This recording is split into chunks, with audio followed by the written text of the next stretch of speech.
Hi buddies, இன்னைக்கு ஒரு காடை கிரேவி பண்ணலாமா? சிம்பிள் தான், வாங்க எப்படி பண்ணுறதுன்னு பார்க்கலாம் எங்கள் ஸ்டைலில். ஃபஸ்ட்டு பேன் வச்சுக்கோங்க, எண்ணெய் ஒரு 2 ஸ்பூன் ஊற்றிக்கோங்க. எண்ணெய் காஞ்சதுக்கப்புறம் சோம்பு கருவேப்பிலை போட்டு நல்லா பொரிய விடுங்க. நல்லா பொரிஞ்சதுக்கப்புறம் நெக்ஸ்ட்டு பெரிய வெங்காயம் அரைஞ்சி வச்சுருக்க ஒரு 2 வெங்காயம் அதையும் போட்டு நல்லா வதக்குங்க. நல்லா வதங்கினதுக்கப்புறம் இஞ்சி பூண்டு பேஸ்ட்டு போட்டு அதையும் நல்லா வதக்குங்க.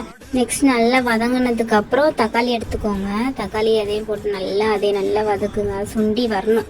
கொஞ்சம் தண்ணி கூட ஆட் பண்ணிவிட்டு நல்லா வதக்குங்க. அப்புறம் உப்பு மஞ்சத்தூள் போட்டு அதையும் நல்லா வதக்குங்க. நான் கொஞ்சம் தண்ணி ஆட் பண்ணிவிட்டு நல்லா தூக்கு மாதிரி வந்ததுக்கப்புறம் மசாலாஸ் ஆட் பண்ணிக்கிட்டேன்.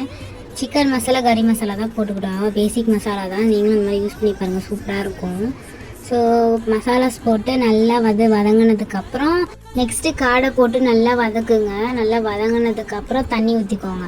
தண்ணி ஊற்றி உங்களுக்கு தேவையான அளவு தண்ணி ஊற்றிக்கோங்க. ஊற்றி நல்லா வேக வைங்க. மூடி போட்டு வேக வச்சுட்டு நெக்ஸ்ட்டு உப்பெல்லாம் கரெக்டாக இருக்கான்னு செக் பண்ணிக்கோங்க. லாஸ்ட்டாக கொத்தமல்லி போட்டு இறக்கிட்டிங்கன்னா காடை கிரேவி ரெடி. நான் சூடாக சப்பாத்தி போட்டு அதை தொட்டு சாப்பிட்டேன், சூப்பராக இருந்துச்சு. நீங்களும் இந்த மாதிரி ட்ரை பண்ணி பாருங்கள், சப்பாத்தி சூப்பராக இருக்கும். பாய்.